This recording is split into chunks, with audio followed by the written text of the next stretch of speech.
Claire Evans never imagined her life would start to feel like someone else's story, one she didn't remember choosing. At 51, living in a quiet suburb of Portland. Her days were predictable. Morning coffee alone, work calls, an empty house by evening. Her husband Mark was successful but distant, always busy, always tired. His affection reduced to brief nods and distracted smiles. They'd been married for 26 years, but somewhere along the way, the closeness had quietly disappeared. What once felt like love had turned into polite companionship. They didn't fight, but they didn't connect either. Claire couldn't remember the last time they'd laughed together, the kind of laugh that makes you forget the years in between. She'd tried everything: weekend trips, dinners out, soft conversations. But Mark had a way of shutting down emotions with a few cold words. "I'm just stressed, Claire. Stop overthinking." One evening, as she sat alone on their porch, watching the rain streak the windows, she realized she couldn't do it anymore. Not the silence, not the loneliness. Her friend Megan, a retired teacher, had noticed the sadness in her eyes and suggested therapy. "Sometimes," Megan said, "you just need someone who listens." That's how Claire found herself sitting in a small, warmly lit office 2 weeks later. The plaque on the door read Dr. James Porter, licensed therapist. From the moment she stepped in, something about the room felt safe. There was a quiet hum from a diffuser, the smell of cedar and peppermint in the air, and books neatly stacked on the shelves behind the desk. Then she met James' mid-40s, kind eyes, calm voice. His presence was steady, the kind that instantly made people breathe easier. "Take your time," said softly as she settled onto the couch. "We'll start wherever you feel comfortable." It took only minutes for Claire to begin talking about her marriage, her exhaustion, the sense of fading from her own life. She hadn't realized how much she'd been holding back until the words started tumbling out. James listened without interrupting. He didn't rush her. He didn't judge. When she paused, he said quietly, "You've been taking care of everyone but yourself, haven't you?" Her throat tightened. No one had ever noticed that before, not even Mark, for the first time in years. Claire felt truly seen. Over the next few weeks, their sessions became something she looked forward to. She would drive across town, watching the city lights blur through her windshield, feeling both nervous and excited. Therapy had started as a place to release her pain, but slowly. It became a space where she could feel again. James had a way of asking questions that went deeper than expected. "When did you stop believing you deserved joy?" he asked one day to Claire looked down, her hands twisting in her lap. "Maybe when Mark stopped looking at me the same way." James nodded slowly, his expression thoughtful. "You tied your happiness to someone who forgot to hold it." His words lingered long after the session ended. She repeated them in her head while folding laundry, while driving home, while lying awake in bed beside Mark's sleeping figure. The simplicity of his voice, the truth in it, it stirred something deep inside her. One rainy Tuesday afternoon, Claire entered the office looking defeated. Work had been stressful, and Mark had canceled dinner plans again, saying he was too exhausted. She tried to talk about it during her session, but halfway through, her voice cracked. Tears spilled down her face before she could stop them. "I'm sorry," she whispered. Embarrassed, James leaned forward, his tone gentle. "Don't apologize for feeling." He passed her a tissue and waited quietly. Something about the silence felt comforting, the kind that holds space, not judgment. When she finally looked up, their eyes met, and she saw a kind of empathy that almost broke her. He said softly, "You've carried too much for too long. It's okay to let someone help." It was such a simple sentence, but it hit deep. For years, she had been the helper, the fixer, the calm one. No one had ever offered her comfort like that, not sincerely. The session ended with a small, reassuring smile from him. But as she stood to leave, James reached out briefly and rested his hand on her shoulder. It was a professional gesture, steady, reassuring, yet something about it made her heart race. It wasn't attraction, not exactly. It was the shock of being noticed with care. That night, she thought about that moment longer than she should have. She felt foolish for it, but it was the first time in years that anything had made her feel alive. Over the next few sessions, Claire found herself opening up more easily. She talked about her youth, her dreams, her love of painting, things she hadn't mentioned to anyone in years. James listened intently, sometimes smiling when she spoke about her old passions. "You should paint again," he said once. "There's still color in you, Claire. You just stop seeing it." The words caught her off guard. No one had ever spoken to her like that, gently. But with conviction, she started painting again the following weekend, setting up her old easel by the window. The brush in her hand felt like rediscovering a piece of herself she'd forgotten. She wanted to tell James to show him that she was changing, and she did, the next time she saw him. His reaction was genuine. "I'm proud of you," he said, smiling. "That's a big step." The warmth in his voice stayed with her all day. But slowly Claire began to feel a shift, something quiet but undeniable.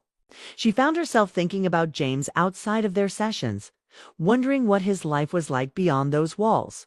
She noticed the small things, the way his brow furrowed when he was deep in thought, the way he adjusted his glasses when she said something that moved him. It was harmless, she told herself. Just admiration for someone kind. Yet each session felt heavier, filled with things unspoken. One afternoon, near the end of a long session, Claire laughed softly after sharing a story about her teenage son. James smiled, but then his expression softened. "You have such warmth when you talk about your family," he said quietly. "You should receive that same warmth back." The comment lingered between them, fragile and loaded. Neither spoke for a few seconds. Then she gathered her things and said, almost in a whisper, "Thank you for listening." He nodded. Always. When she left that day, the air outside felt different, colder, sharper. Claire couldn't explain it, but she sensed a boundary had been crossed. Not in words, not in actions, but in feeling. That night, she avoided looking at Mark as they ate dinner. When he asked how therapy was going, she said it was fine. But her heart was beating faster than usual. The truth scared her. She knew she was getting too close emotionally. Not physically, but part of her didn't want to stop. It was the first time in years that someone had made her feel valued, understood, and alive. She lay awake staring at the ceiling, remembering the quiet tone of James's voice, the way he said you deserve warmth.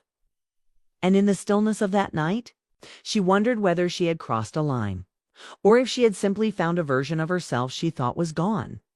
The next morning, she looked at herself in the mirror. There was a faint glow in her reflection, something between guilt and rediscovery. She didn't know where this path was leading, but she knew one thing for sure. Something inside her had changed forever. The following week, Claire sat in her car outside James's office longer than usual. Her hands rested on the steering wheel, but her mind was somewhere else. She wasn't nervous, not exactly, but she could feel something had shifted inside her. Something quiet yet undeniable. She told herself it was only admiration, gratitude, even. But deep down, she knew that wasn't the whole truth. When she finally walked in, James greeted her with his usual calm smile. "Claire," he said warmly, "it's good to see you." It was a simple greeting, but the way he said it with genuine softness made her feel seen in a way her husband hadn't in years. As she sat down, the session began, like always. She talked about her week, how she'd tried cooking a new recipe that Mark barely touched, how their conversations had grown thinner, quieter. James listened, leaning slightly forward, his tone thoughtful. "You're craving connection," he said, "but you're trying to find it in a place that's already empty." The truth of his words made her chest ache. "I just wish he'd notice me again," she whispered. James paused, his eyes steady on hers. "Sometimes people stop seeing us not because we've changed, but because they stopped looking. That's not your fault." Claire looked down, her throat tight. "It still hurts." "I know," he said softly, "but you're learning to see yourself again, and that's powerful." His words washed over her like comfort and guilt all at once. She nodded, brushing away a tear that escaped before she could stop it. When she looked up, he handed her a tissue, their hands brushing for the briefest second. The touch was small, fleeting, but it made her heart skip. She quickly pulled her hand back, embarrassed. James pretended not to notice, but something unreadable passed through his eyes. The rest of the session passed quietly. When it ended, James said in his calm voice, "You've come a long way, Claire. Don't underestimate that." She smiled weakly and left, but the moment lingered long after she got home. She replayed the look in his eyes, the tone in his voice. She told herself it was just therapy. That warmth was part of the job. But her heart refused to listen. Days passed. Her marriage felt emptier than ever. Mark was working late almost every night, and even when he was home, he was distant, absorbed in his phone or the news. One evening, she tried to talk about a movie she'd watched, but he mumbled, "Not now, Claire. I'm tired." Something inside her sank. She realized she didn't expect warmth from him anymore. She'd stopped hoping for it. The next time she saw James, tried to act casual. But as soon as their eyes met, she felt the same rush of emotion. He noticed something different about her, too. "You seem heavy today," he said gently. She gave a weak smile. "It's been hard. I feel invisible at home. Tell me about it." So she did. She talked about years of silence, of trying and being met with indifference. James listened quietly, then said, "You deserve someone who listens, Claire. Not just here, everywhere." She looked at him, her voice trembling. "You make it sound so simple." "It's not simple," he admitted. "But it's possible." The air between them grew still. There was an understanding, quiet, dangerous, unspoken dot. The next few sessions continued like that, filled with words that healed and glances that said, but neither dared to speak. James was professional, but the tone of their conversations had softened, become more personal. He'd ask how she slept, whether she was painting again, whether she'd eaten breakfast that day. Small things, but they meant everything to her. Claire began dressing differently before her appointments. She'd fix her hair carefully, put on soft perfume, and tell herself it was for confidence. But she knew she wanted to look her best for him. One afternoon, the session took an unexpected turn. Claire was talking about how she'd found one of Mark's old love letters from when they were dating. Reading it made her cry. Realizing how much had changed, she whispered, "I don't even recognize us anymore." James leaned forward, his tone low. "Do you recognize yourself?" She shook her head. "Not lately."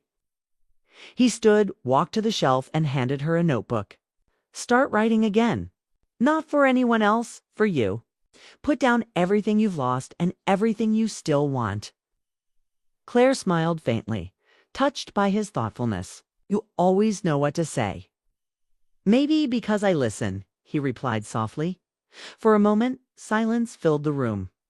It wasn't awkward. It was heavy with something unnamed.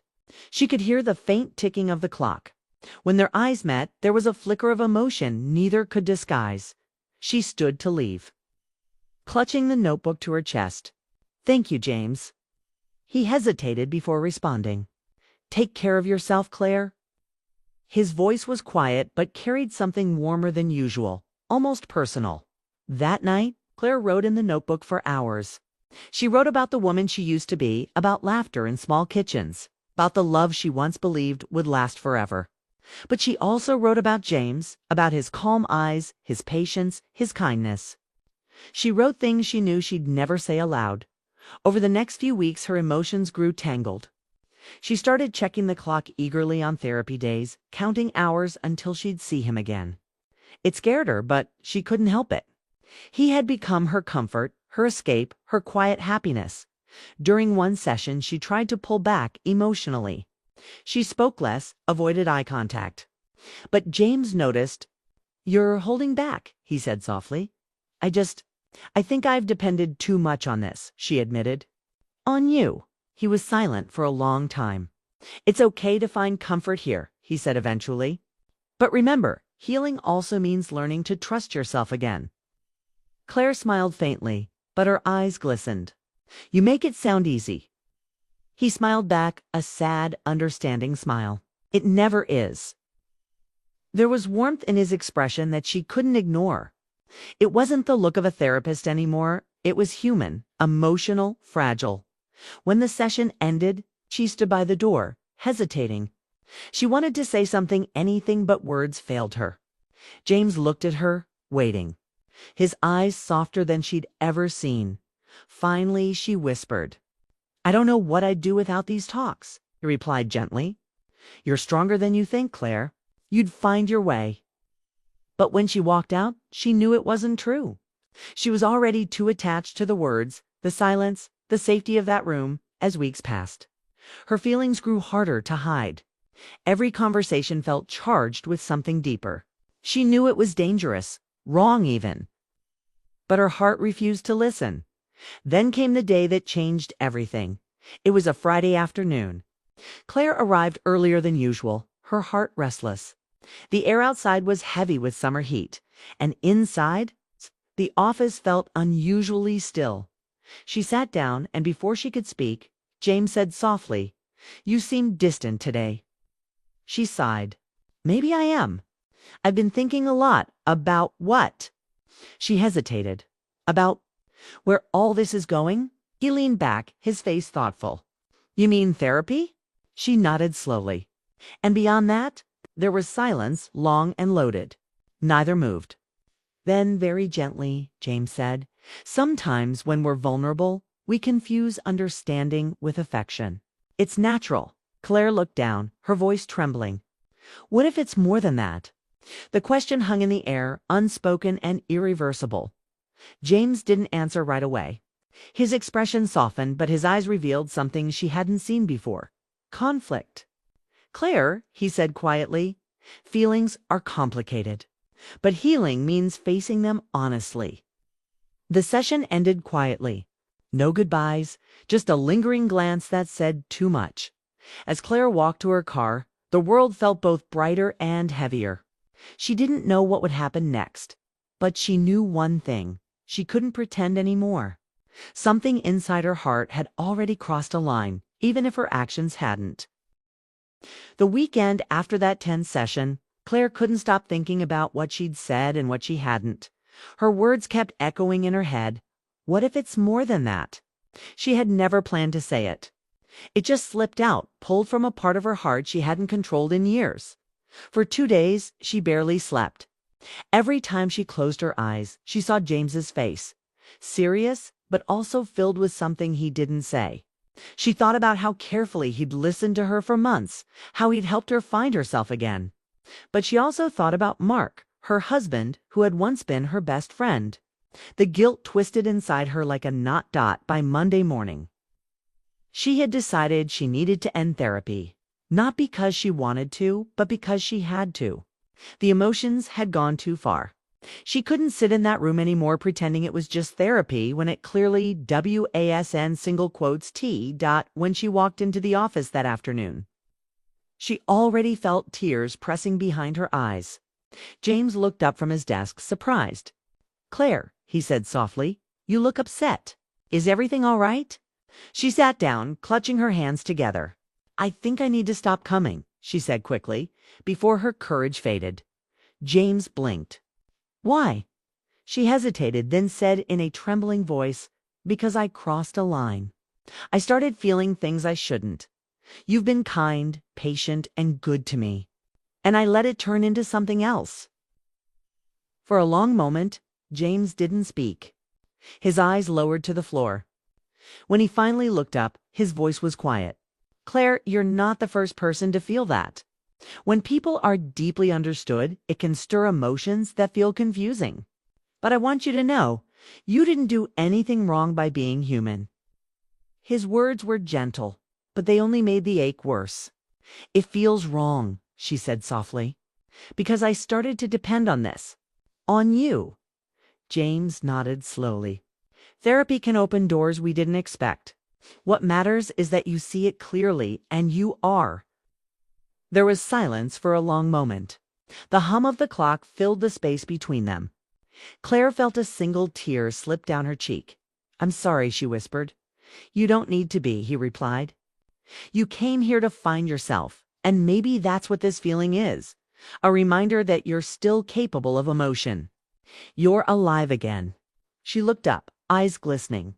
Alive, but lost. He gave a faint smile. That's how most beginnings feel. She wanted to say something. Anything, but her throat was tight. Finally, she stood up, trying to steady her voice. "Thank you for everything. You've helped me more than you'll ever know." He rose too, his hands in his pockets. "You did the work, Claire. Don't forget that." She reached out her hand. It was a simple gesture of goodbye, but when he took it, there was a pause, brief but heavy. Their eyes met, and in that silence, there was every emotion they couldn't express: gratitude, longing, and restraint. Then he gently let go. "Take care of yourself," he said quietly. Claire nodded, her voice barely audible. "You too."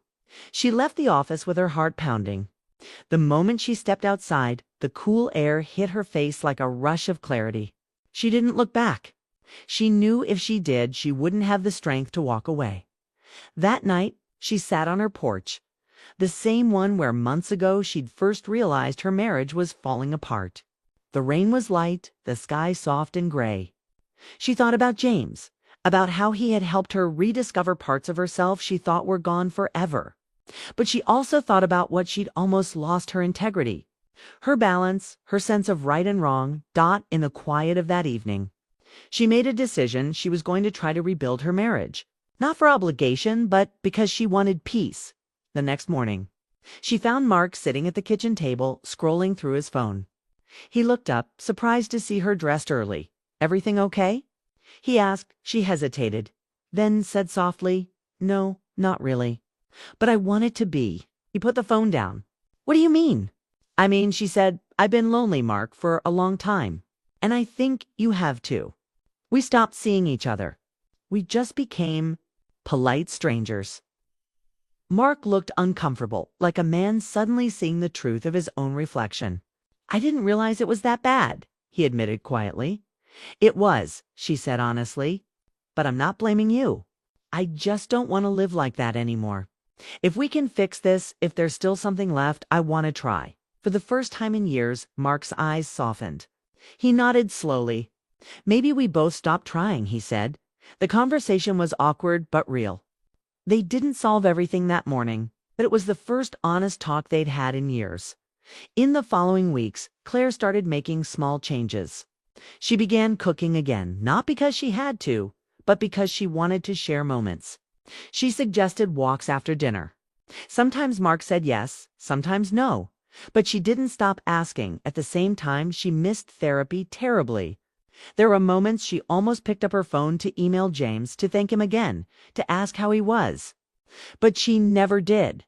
She knew reaching out would reopen feelings she was trying to let fade instead. She channeled that energy into herself, painting, writing, journaling like James had taught her. Her notebook filled with reflections about love, choices, regret, and rediscovery. She realized that what she had felt for James wasn't really about him. It was about what he represented: understanding, tension, warmth. Weeks turned into months. Her marriage didn't magically heal, but it softened. Mark started helping in small ways, setting the table, asking about her day. One evening, he brought home her favorite tea without being asked.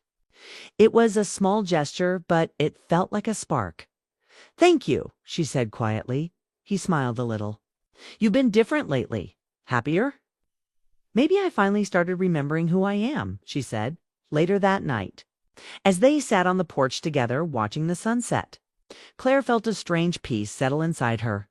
She realized she didn't need anyone else to complete her. Not Mark, not James. She just needed to keep choosing herself every day. Months later, Claire passed by the same street where James's office was located.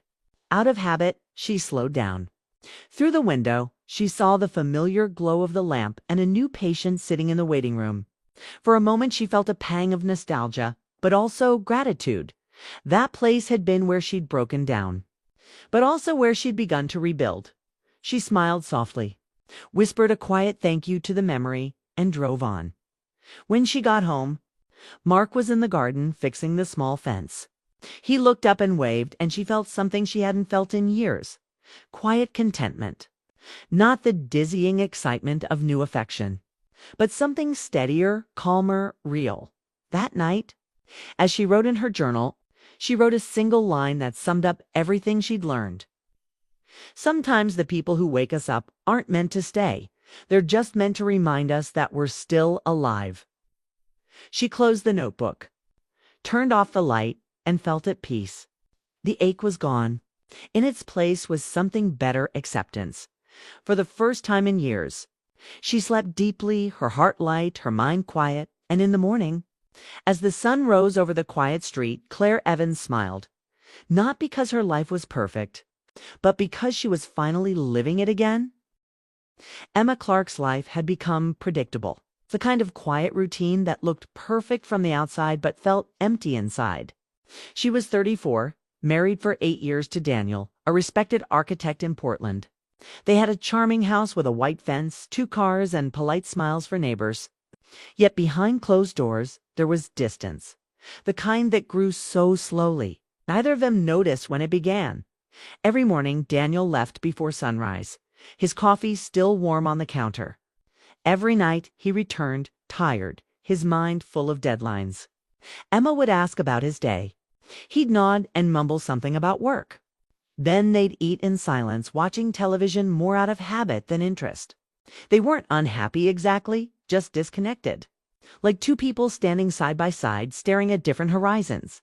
One Friday evening, Emma's best friend Lauren called her. "You need to get out," Lauren insisted. "There's a charity art exhibit downtown tonight. Music, people, wine. You'll love it." "I don't know," Emma said, glancing at her half-finished dinner. "I don't feel like dressing up." "That's exactly why you should come. You've been living like a ghost." Lauren always had a way of getting through to her. So Emma sighed, changed into a simple navy dress, and drove downtown. That the art gallery was filled with soft jazz and polite laughter. Candles flickered along white walls painted with color and emotion. Emma wandered alone, wineglass in hand, pretending to study the paintings. She felt out of place until she heard a quiet voice behind her. "You look like someone trying to understand more than the art." She turned and saw a man standing beside her. He was in his late 30s, dressed simply but neatly, with thoughtful eyes that seemed to look right through her. His name was Ethan. "I guess I am," she said. Smiling nervously, he nodded toward the painting in front of them. A stormy ocean under a golden sky. "The artist said it's about conflict and hope. I think it's about holding on when everything's falling apart." His words caught her off guard. "That's a beautiful way to put it." They talked for nearly an hour, moving from art to books to the little things in life that most people overlooked. For the first time in months, Emma felt seen. Not as a wife or someone's +1, just as herself, when she finally said she should go. Ethan handed her a small business card. "If you ever want to see how I capture stories, come by my studio." She hesitated, then took it. "Maybe I will." That night, back home, Daniel was already asleep. Emma placed Ethan's card on her nightstand, told herself it was nothing, and turned off the light. But she couldn't sleep. The next morning, Daniel left for another business trip. As his car disappeared down the street, Emma stared at her coffee, thinking about the studio. Her mind argued against it, but curiosity whispered louder. By noon, she was driving across town, her heart beating faster with every mile. Ethan's studio was tucked inside a renovated warehouse filled with natural light. The walls were covered with photographs, faces of strangers, moments frozen in time. Emma stood in awe. Each picture seemed to hold a story. Raw and real. Ethan appeared from behind a curtain, smiling. "You came," he said softly. "I was nearby," she lied, though they both knew she wasn't. He showed her around portraits of elderly couples, street performers, children running through rain. "Every photo," he said, "is a memory someone let me keep." Something about his words stirred her heart. They sat down, talked again about creativity, dreams, fears. Time slipped by unnoticed. When she finally left, evening light poured through the windows, and for the first time in years, she felt alive that night when Daniel called to check in. She smiled faintly at his voice. "How's the trip?" she asked, Busy? He said. You know how it is. Yes, she replied quietly, staring at her reflection in the window. I know. The next few days were filled with thoughts she didn't want to admit. She told herself it wasn't wrong to have a friend, yet part of her knew the line was dangerously close. She promised herself she wouldn't see Ethan again. But promises made to ourselves are often the easiest to break. A week later, Lauren invited her to a dinner party. You'll love the people, she said. Normal, funny, no pressure. Emma agreed, hoping for distraction. The house buzzed with laughter, candles, and soft music. Then she met Ryan. He was the opposite of Ethan, loud, confident, and magnetic. A financial consultant, charming in the effortless way that made everyone lean closer when he spoke. He noticed Emma immediately. You don't seem like you belong here, he said with a grin. Why's that? She asked, amused. Because you're the only one not pretending to be impressed. She laughed, and it felt good, carefree and easy. Ryan had a way of pulling her into his world, full of jokes and energy. They talked, danced, and for a moment, she forgot about everything else. Driving home, she couldn't stop thinking about the two men. Ethan made her feel understood. Ryan made her feel desired. And somewhere between those two feelings was a truth she didn't want to face. She was lonely that night. Daniel texted her a photo from his hotel, a conference room, neat and cold. Long day. Miss you. She stared at the message for a long time before replying. Miss you too, but she didn't feel it. Over the next few weeks, her life began to split in two. Mornings were quiet, laundry, emails, silence. Afternoons brought messages from Ethan, who sent photos of sunrises and city streets. Evenings sometimes brought calls from Ryan, full of teasing and energy. Each man showed her something she'd lost in herself. Ethan reminded her of depth and purpose. Ryan reminded her of youth and laughter. She didn't intend for any of it to happen, it just did. One day, while Daniel was away again, Ethan invited her to join him at a local art fair. She almost said no, but agreed. They walked among the stalls, talking about color and light, but beneath the surface. Emotion lingered. At one point, Ethan stopped and looked at her seriously. Emma, I don't want to make your life complicated, but I also don't want to pretend there's nothing here. She felt her breath catch. Ethan. He shook his head. You don't have to say anything. I just needed you to know. Later that night, Ryan called, his voice light and teasing as always. You've been quiet lately. Did someone steal your smile? Emma smiled faintly. Maybe I misplaced it. Well, Ryan said, I plan on finding it. When she hung up, her chest ached. How had her life become this? Two men offering her what her marriage had lost? She still loved Daniel, or at least the idea of him. But they had become strangers who shared a house. One evening, she found Daniel's wedding photo tucked between old albums. They looked happy, hopeful. She touched the picture and whispered, Where did we go? She didn't have an answer. The next day, Daniel returned home early from his trip. He seemed tired, distracted, but when he hugged her, it felt different, heavier. We need to talk, he said softly. Emma froze. For a second, she feared he knew everything. But instead, he said, I think we've been drifting apart, and I don't want to lose you. Tears filled her eyes. She nodded, but guilt gnawed at her heart. That night, she couldn't sleep. She lay awake, torn between past and present. Comfort and passion, truth and deception. The next morning, she decided she needed to make a choice, not between Ethan or Ryan, but between who she was and who she was becoming. She didn't know yet that the truth about both men would soon shatter everything she believed about loyalty, love, and herself. Because sometimes the real shock isn't what others hide from us, it's what we discover about our own hearts when we finally stop pretending. The following week felt heavy for Emma. Every morning she tried to fill her time with errands, chores, and meaningless routines, but her mind refused to stay quiet. Ethan's calm eyes, Ryan's laughter, and Daniel's tired face all played in her head like fragments of different lives. She was somehow living at once, She had always thought of herself as a loyal person, steady, grounded. But now she couldn't recognize the woman she was becoming. It wasn't that she wanted to betray anyone. It was that she was trying to remember what it felt like to be alive. One rainy afternoon, her phone buzzed. It was Ethan. "Would you come by the studio? I need a second opinion on a project." She stared at the message for a long time before replying. "Okay." The rain fell in soft sheets as she drove to his studio. Inside, it smelled of coffee and old wood. He was editing photos on his computer, portraits of different people, each one raw with emotion. "You capture people so honestly," she said, looking at the screen.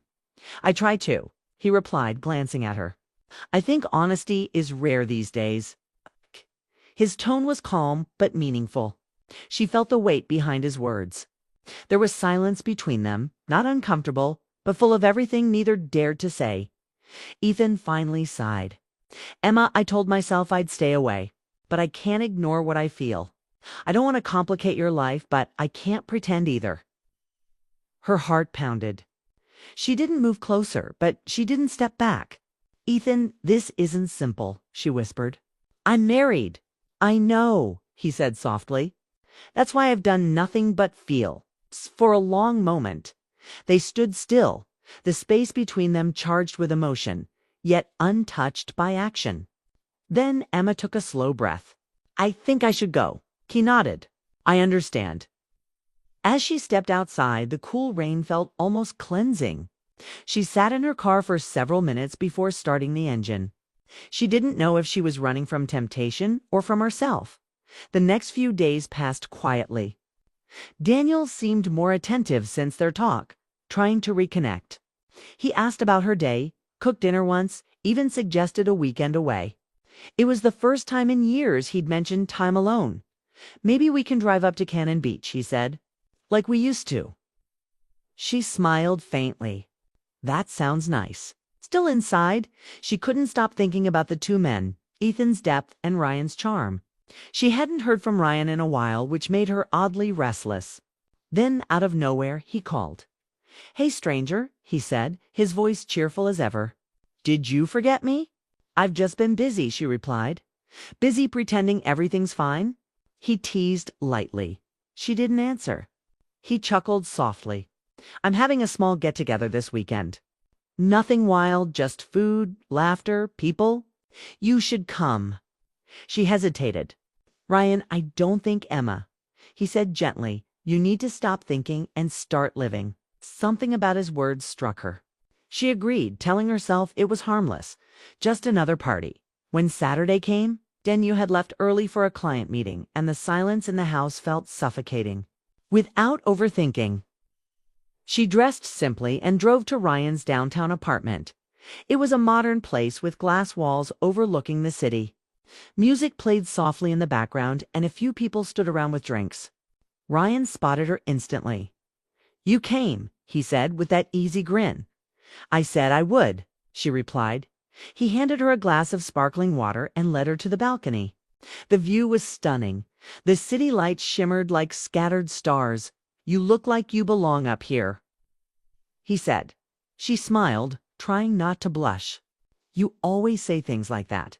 Because they're true." He talked about everything: travel, work, dreams. But under his charm, Emma sensed something else, a quiet sadness. The kind people hide behind laughter. At one point he said, "You know what I like about you? You don't try too hard. Most people do." "Maybe I just stopped trying a long time ago," she replied softly. He looked at her carefully, his tone changing. "You don't have to stay stuck, Emma. Life's too short to live half awake." His words lingered in her mind long after she left.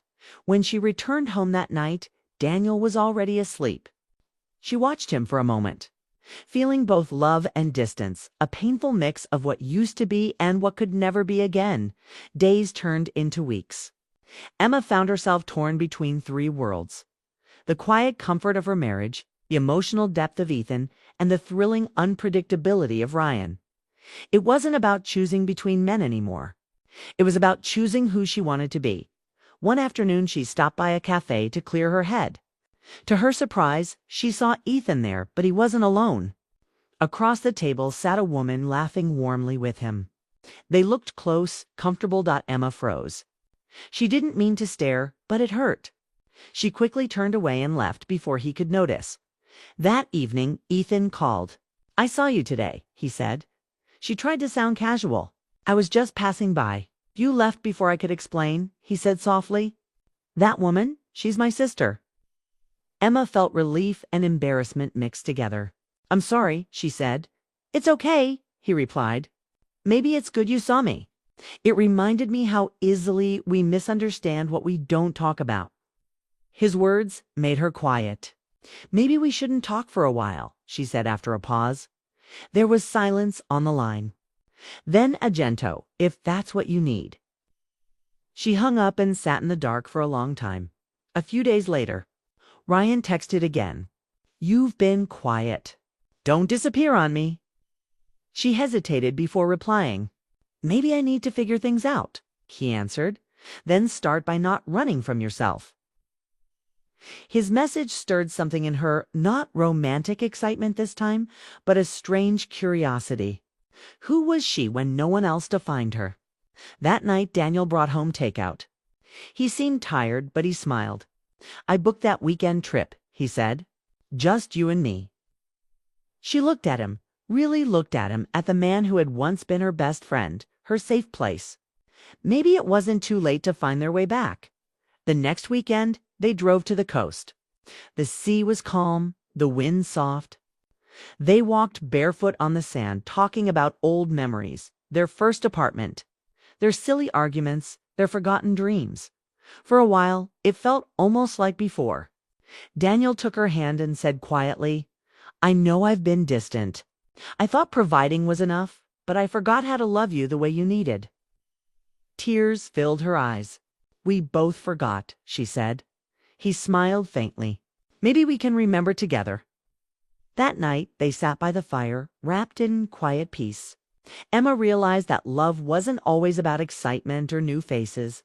Sometimes it was about choosing the same person again, even after you've lost your way. But life has a way of testing us. Just when we think we've found balance, when they returned home Sunday night, Emma's phone buzzed, a message from Ryan. "Need to tell you something. It's important." She hesitated, then replied, "Can it wait?" He responded, "No, it's about Ethan." Her heart skipped. What could Ryan possibly know about Ethan? She called immediately. Ryan's voice was serious. "You deserve to know the truth. Ethan isn't who you think he is. He's been working with my firm, a freelance photographer, for one of our marketing projects. And he knew who you were before you met." Emma froze. "What do you mean?" "He saw your husband's company listed in our client files. He knew you were Daniel Clark's wife. He never told you because he thought it would ruin things." Emma's world tilted. "That can't be true," she whispered. "I wish it wasn't," Ryan said softly. "But it is." She hung up and sat in silence. Her chest ached, not with anger, but with disbelief. The man who had made her feel seen had seen her only through someone else's story. The next morning, Sri drove straight to Ethan's studio. When he opened the door, she didn't waste words. "You knew who I was before we met." He looked down, ashamed. "I did. I was going to tell you. But then I met you, and it stopped being about your husband. It became about you." "That doesn't make it right," she said, tears in her voice. "You took my trust and turned it into a secret." He stepped closer, his expression full of regret. "Emma, I never meant to hurt you." But she shook her head. "You already did." She walked away, her heart heavy but clear for the first time. That evening, Daniel found her on the porch, staring at the sunset. "You okay?" he asked gently. "No," she said honestly. "But maybe I will be." She leaned on his shoulder, and for the first time in a long time, she felt safe. Not because life was simple, but because she had finally stopped running from herself. For days after confronting Ethan, Emma felt empty. It was as if something inside her had quietly collapsed. She went about her routine, cooking breakfast, answering emails, folding laundry, but everything felt like a play she was pretending to be part of. Her heart was tired. Her thoughts circled the same questions over and over. Why did she let it all happen? Why had she searched for meaning in the wrong places? Daniel tried to be patient. He could sense she was struggling, but he didn't push. Instead, he stayed gentle, small gestures like brewing her favorite tea, turning off his phone at dinner and listening when she spoke. It wasn't dramatic, but it was real. One morning, while driving to the grocery store, Emma passed the art gallery where she'd first met Ethan. She slowed down but didn't stop. The sight of the glass windows reminded her of how everything had started, innocent, curious, and slowly complicated. She realized now it wasn't just about Ethan or Ryan. It was about something much deeper. She had been searching for validation, for someone to remind her she was still interesting, still worth noticing. And that longing had blinded her to the truth she'd ignored for years. She had stopped noticing herself that night. While Daniel was reading on the couch, Emma sat beside him quietly. "Can I tell you something?" she asked. He looked up from his book. "Always. I've been lost," she said simply. "Not because of anyone else, because of me. I forgot how to live for myself. And in that space, I made mistakes." Daniel set the book down. His eyes were full of concern, but also softness. "Emma, everyone gets lost sometimes. You don't have to explain everything. I've made mistakes too. I thought working harder would make us happier, but it only made us strangers." His words hit her deeply. For years, they had both been drifting parallel lives in the same house. Now, finally, they were facing it. They talked for hours about everything they had ignored. The loneliness, the resentment, the fear of saying the wrong things. It wasn't easy, but it felt like tearing down walls that had been there for too long. When she went to bed that night, Emma didn't feel fixed, but she felt lighter. For the first time, there was hope. Not the reckless kind that came from escaping, but the quiet kind that came from rebuilding. A week later, Ryan called again. She almost didn't answer, but something in her needed closure. "Emma," he said, "I wanted to apologize for how everything happened. I shouldn't have gotten involved in what wasn't mine. I thought I was helping when I told you about Ethan, but maybe I just made things worse." "You told me the truth," she said calmly. "It hurt, but it helped me see things clearly. So, thank you." He hesitated. "For what it's worth, I did care about you. Not in a careless way, but genuinely. You reminded me what real connection feels like." She smiled sadly. Maybe we both needed that reminder. There was silence on the line, and then he said softly, "Take care of yourself, Emma." "You too, Ryan." When she hung up, she realized something had shifted. She didn't feel guilt or confusion anymore. She felt gratitude for what had been, for what had taught her something, and for what she was finally ready to let go. A few days later, Emma received a letter in the mail, no sender's name, just her address written neatly on the envelope. Inside was a short note from Ethan. "Emma, I owe you one last apology, and not just for the lie I told. You've taught me something, that connection built on half-truths doesn't last. I didn't mean to hurt you, and I'll always be grateful for the honesty you brought into my life. I hope you find peace, and that you never stop being the woman who feels deeply." Emma folded the letter carefully and put it away in a drawer. She didn't feel anger anymore, just a quiet acceptance that some people come into your life not to stay, but to teach you what you need to learn. Months passed. The seasons began to change. Daniel and Emma's relationship slowly grew stronger. Not perfect, but honest. They took walks in the evenings again, laughed at old memories, and found small joys in the simplest routines. One Sunday morning, Daniel surprised her with a trip to the coast. "Just a day away," he said with a grin.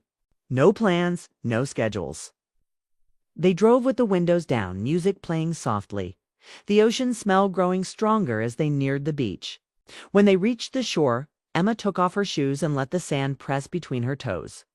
The waves rolled in, calm and endless dot. Daniel watched her with a gentle smile. "You look peaceful," he said. "I think I finally am," she replied. He took her hand. I used to think love was supposed to feel exciting all the time. But now I think it's about showing up every day, even when it's hard. She looked at him, her eyes warm. That's what I forgot. I kept waiting for something new to make me feel alive. But it was always right here. I just stopped seeing it. They walked together in silence, the sun dipping low in the sky that evening. As they drove home, the car was quiet but comfortable. Emma leaned her head against the window, watching the road blur past. For the first time, she didn't feel torn between choices or haunted by what-ifs. She had finally found peace in the mess of her own story. When they got home, she went to her room and opened her journal, something she hadn't touched in years. On the first blank page, she wrote, "I took a risk and lost pieces of myself. But I also found the truth that love isn't about chasing something new. It's about rediscovering what's real. And maybe that's what growing up really means, not finding perfection, but learning how to choose peace over chaos." She closed the journal and smiled faintly. It felt like the end of a long stormy season and the beginning of something quieter, more grounded. A few weeks later, Emma ran into Lauren at a cafe. Her friend hadn't seen her in months and was eager to catch up. "You look different," Lauren said, tilting her head. "In a good way." Emma laughed softly. "Maybe I just stopped fighting everything," Lauren grinned. "So what happened to the two guys who turned your world upside down?" Emma thought for a moment. "They were lessons, not mistakes." "Lessons in what?"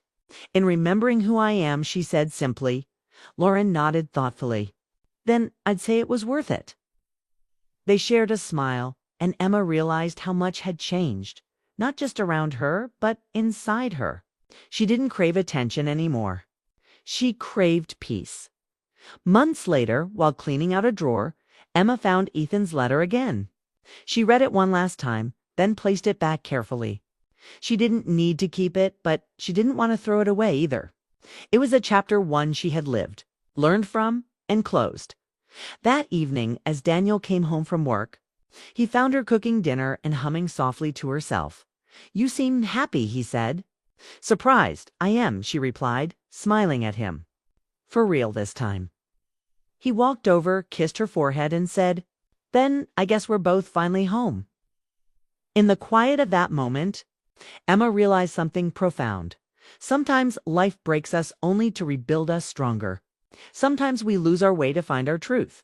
She had walked through guilt, confusion, and heartbreak, but in the end, she had found honesty, forgiveness, and love. Not the movie kind, the real kind. The kind that grows quietly day after day.